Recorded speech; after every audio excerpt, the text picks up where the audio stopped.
sure we okay. You finished. You finished. Let's just make sure everyone's on mute. Okay, excellent. So I just wanted to, first of all, say shalom to everybody. This is very exciting. As always, to see everybody's faces, to see everybody's homes. Maybe we should do like a virtual tour of people's homes. Everyone could like show off their homes and see how they're keeping it clean for Pesach. This is a unique opportunity for us to meet every single day. I would like to use this platform. There are some Pesach.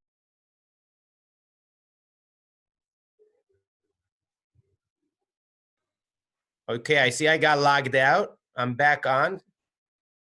You guys hear me? Okay, great. Sorry about that.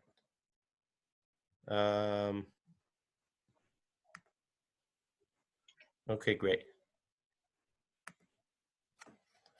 Okay, so I'm sorry I got locked out. I don't know if my connection might be a little bit weak, and you guys are on mute. So if you don't hear me, or if you see that it's not clear, just like wave your hands or something like that, because I could see you.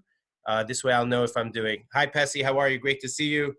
Hi, Francis. Good to see you. Okay.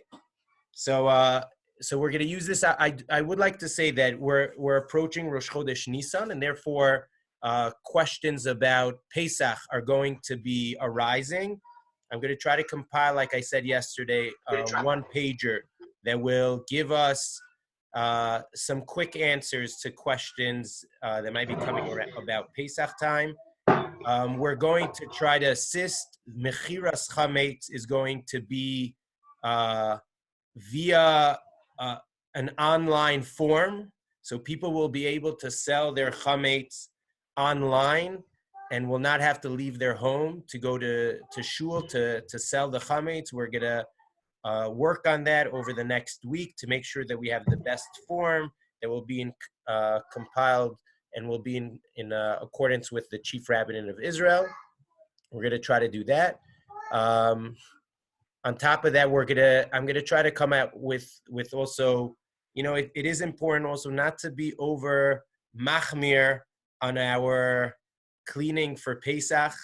We are getting into the cleaning for Pesach season, and it's hard. We can't take out take out everything. Definitely for young families, I'm telling this, who are calling me, and they have a lot of kids at home. And there is a concept in Judaism that we are more machmir when it comes to Pesach.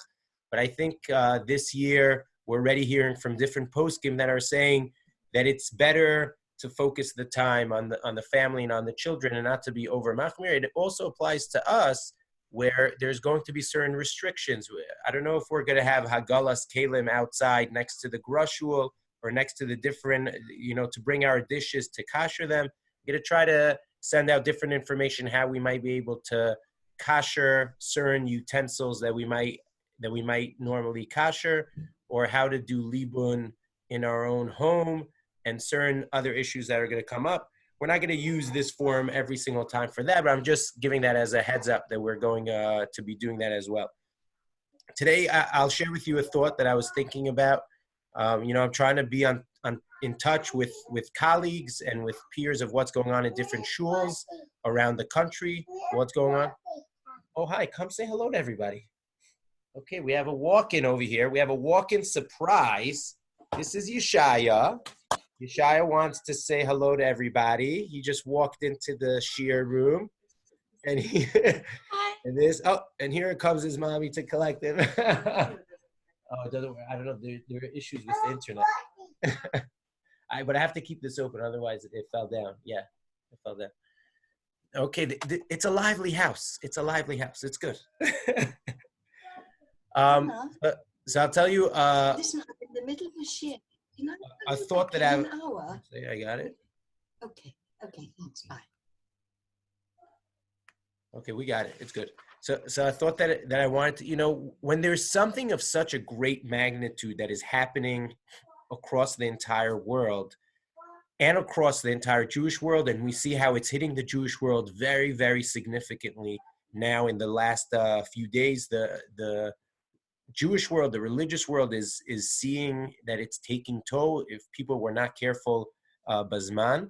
And one of the things that I'm finding is that a lot of people are sort of whatever message they believe in, or whatever value they believed in before, or whatever agenda they were driving, or whatever organization they were pro. So now they're sort of, some people, not all, but some people are saying, you see, this is the time. This is because people didn't make aliyah. Now they have to make aliyah. This is because of all the people who are too machmir and they don't have good midos. This is because of the people who are secular.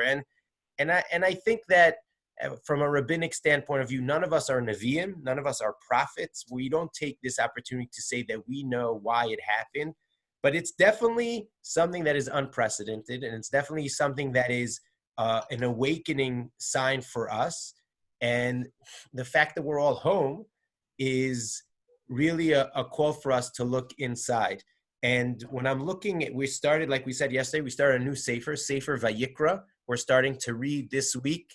I don't know if in Shul, but we're starting to read it in our homes.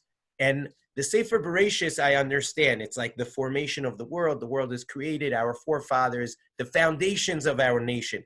Sefer Shmos is us coming out of Mitzrayim. It's the formation of the nation, not just of the original forefathers, but it's and our matriarchs, but it's rather the formation of the nation, going out of Mitzrayim, getting the Torah, unfortunately sinning by the sin of the golden calf, and then doing tshuva and building the Mishkan.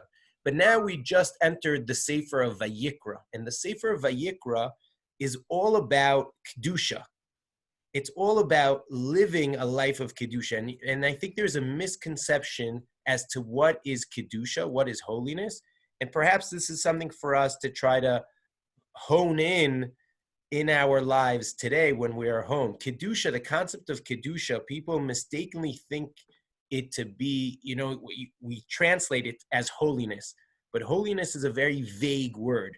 Holiness for a lot of people is something very mystical, very spiritual, very unknown, and it's somebody wearing all white. It's a monk on top of a mountaintop in Tibet.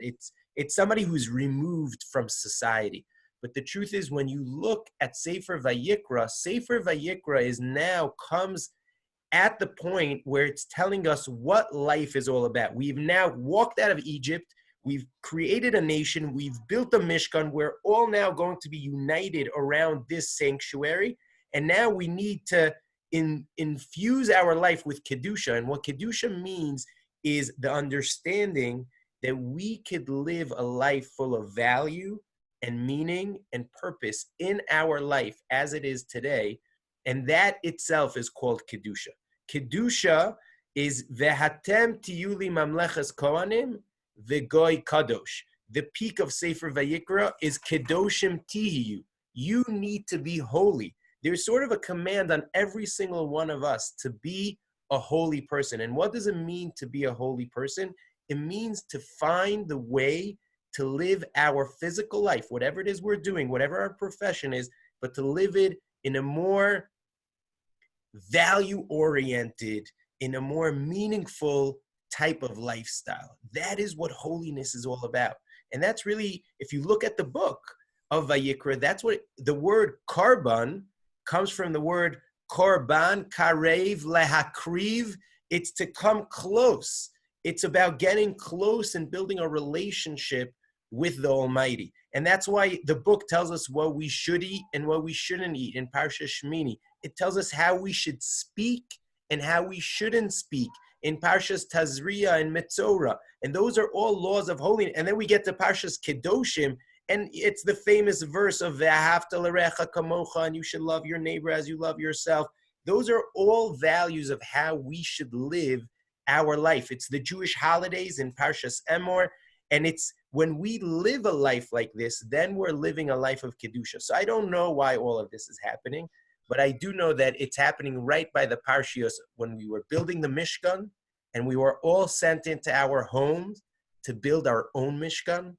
And then we're going into the Parshios of Vayikra, of Sefer Vayikra, which is all about building holiness and bringing holiness into our homes and into our lives. And whatever the sign is from God, I don't know what it is, but it's definitely for each and every one of us to try to think, what's one thing that I could be doing better? what's one thing that I should be changing in my life? What's one thing that I should step up the extra thing? Is there a person that I've been fighting with for a long time and I haven't spoken to him for a long time? What is it even worth it? Look, now everything is upside down. Everyone's business is closed. Everyone's life, as you know, the life isn't ordinary anymore.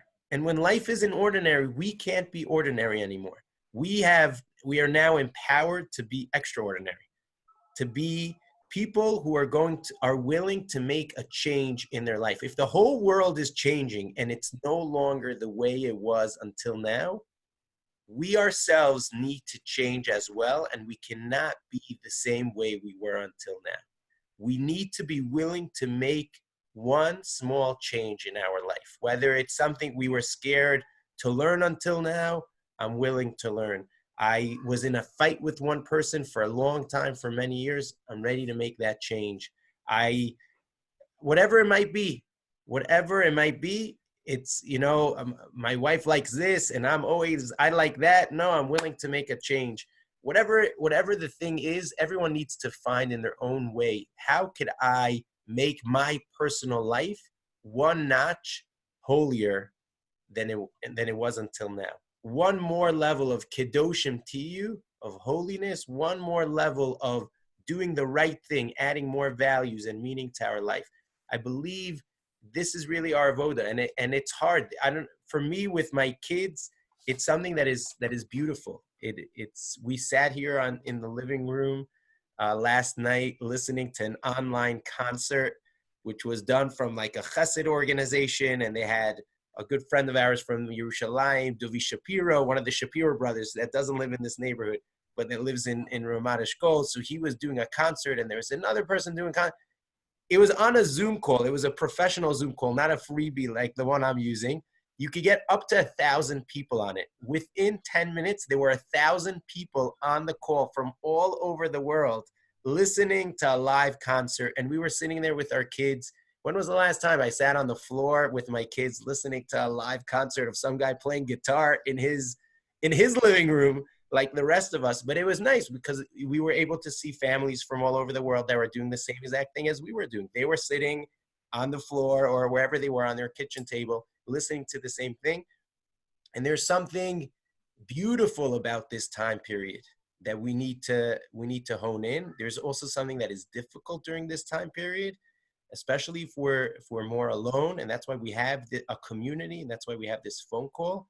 And we need to use this time period to strengthen one another, to be there for one another, to call other people that we may not normally call, but to give that call, to ask how are you doing, to reach out and to take time for one another, because that's what a community is all about. A community is about being there for one another, and we're there for you. Ellie has been speaking about creating a hotline. I'm not sure if that's in the running, but we're going to try to create maybe a hotline if anyone wants to call about different things. And at least I'm happy that we have this. This is a beginning, an opportunity for us to meet every single day and to interact and to see other people's faces, and hopefully to also get a little bit of a moment of inspiration. For me, what inspires me is, I don't know why all of this is happening, but I do know if the whole world changed, then I need to change as well. If the whole world is no longer the way it was until now, then maybe I need to be not the same way I was until now. And I need to be a little bit more kedoshim to you, a little bit more kedusha in my life, a little bit more values, a little bit more meaning and purpose. And it's not being removed from society and from life. It's living our lives the way we've been doing until now, just with one notch higher of sensitivity, of looking out for other people, of being more careful with our Torah learning, being more careful with our tefillah, and being more careful with our ben adam lachavero, the three pillars that the whole world stands on. And I'm going to unmute everybody right now. If you want to log in, if you want to speak, you could mute yourself. If you are doing background noises, then you should mute yourself. and you could just hit the mute button on the bottom. But I'm also opening this up because we have a few minutes with one another to discuss. Carrie and Ronnie, Milton call. From the moon. Yeah, well, I can mute people as well if I hear that there's just background noises and we don't see anybody. Okay, how have you been dealing with the last weekend or the last week? It seems like forever being stuck at home. How has the experience been?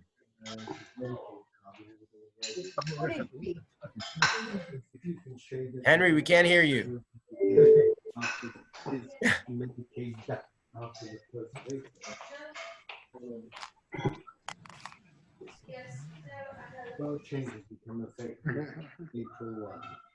Moshe, you want to share any words of wisdom with us? Yeah, Hodaya, you want to say something?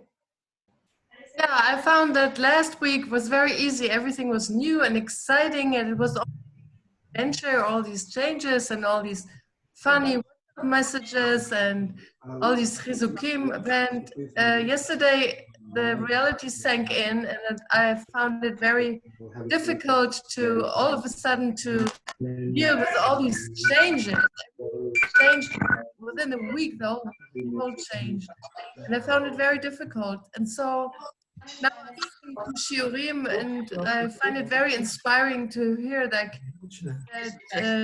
there's also so much hope in all this change. And I already see the environment changing for the good. So hopefully we ourselves will also change for the good. And I like your shiur today that everybody just change one thing to the Kedusha that will make a big difference. Thank you so much. Thank you so much for sharing that. And we already see, like you just said, we do see that there's more and more change in the environment, change in the world. It's sort of like Hashem is telling the whole world, I want everyone to slow down a little bit and to focus on what's really, really important. Oriel, you want to come? You want to sit here? You can sit here if you want. Unless you can show me, I mean, I think you might be finishing in a minute. If you can show me your screen, it might help as well.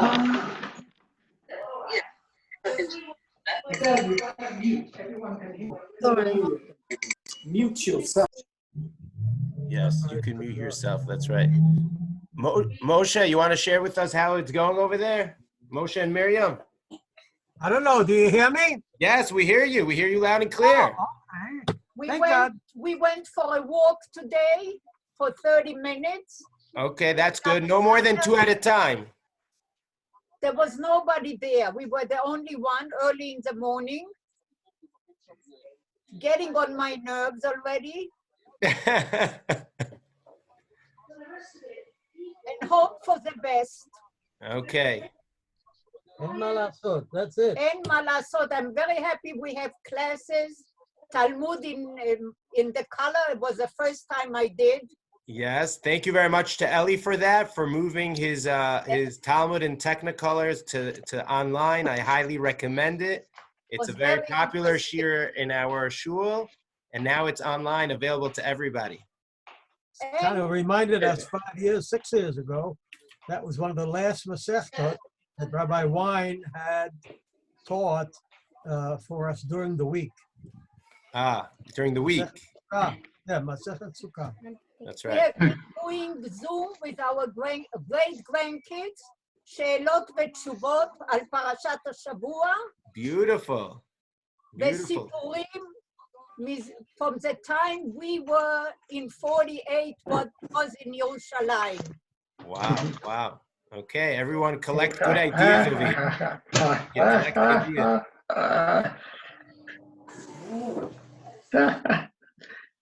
I think Ellie, I've been in. How was your shiur, Talmud in Technicolor? How did it go over Zoom? It was wonderful. I was drawing pictures using the whiteboard and having great fun. And I think I've been in touch with more people in the shul in the last 48 hours to find out how they are or to make chavrutot with them than I ever did. So if this is isolation, then I think it has the wrong meaning. It may be physical isolation in the house, but somehow I feel, personally, I branched out and spoken to more people than I would have bothered otherwise. You know, when you have the opportunity to go out and talk to people, you don't. But when you feel that you need this extra interaction, I think you make an extra effort. And it's improved me. I mean, I don't know how long it lasts, but up to now, it's been a very meaningful experience. If everyone were to do that, I think they'd all feel they were expanding outside their own little houses. Beautiful, beautiful. We spoke about being extraordinary and going out of our comfort zone and doing one thing extra. So if we were normally shy or normally we're waiting for a phone call, this is a good time to maybe call somebody else up and to open up our Shul directory, and somebody that you haven't spoken to or someone that you wanted to speak to or you haven't had a chance to. This is a good opportunity to do it. Thank you very much, Ali. Ask her to join a meeting. This is also a good opportunity for me to say, not tomorrow night, but Tuesday evening, we're going to have a special Shul get-together choir musical performance from our Kohen. It's going to be a very nice experience. Henry, do you have more details on that, or Ellie? Well, it'll be, I've only read the same details. Is Mark there? Where's Mark? He's being very quiet. Zohar? I don't think he's on this at the moment. I'm not sure if he's on the call today. Yeah, but I don't think we had any more details other than what's already been circulated. Charlie will be singing or guitar strumming or whatever it is, and it should be very nice. Okay. So we're going to send out a special email about that. Charlie Cohn is amazing, and he's a world-renowned musician, and he's going to be putting on a special live performance for our Shul. We're going to try to get a few other performances as well. Maybe Oriel will sing a song for us one time, and for the whole Shul, everyone will come. There'll be more people coming to the Zoom just for my shir if you do a choir. Yeah. He loves this. He loves it. He loves it. He's seeing everyone in Shul now on the computer screen. This is amazing. The greatest chinuch he could have. Yes, there are more people there. That's right. Hi. In front of the Mommy doesn't see me. Yeah, no, she sees you. Okay, friends, this has been another great, I'll be honest with you, this is also chizuk for me. It's chizuk for me to be able to see you. It's chizuk for me to stop and it's making me stop and think about what I'm experiencing, because I'm supposed to share something every single day. So if I'm supposed to share something, I have to stop and think about what I'm going to share. So therefore, it's causing me to stop and think about life and about my experience and about what we're all going through, and to try to hold it down into clear words and into a clear message. I hope the messages come out clear. But it's definitely inspiring for me to see everybody every single day. And I'm looking forward to seeing you tomorrow at 5 o'clock as well. And everyone should stay healthy. Feel free to reach out, to send me an email or to call if you have any shilas, if you have anything. And like I said, we're going to try to have some more Pesach related shiurim or Pesach related subjects, maybe some halachic subjects we're going to discuss on this call, and also try to email out to everybody. Thank you. Okay, everybody, it was a real pleasure. Thank you. Bye, Joanne. Thank you. Bye. Thank you. Bye. Kol tov, everyone. Bye, Henry. Good to see everybody. Leitrot. Take care. Okay. Bye. Let me stop recording.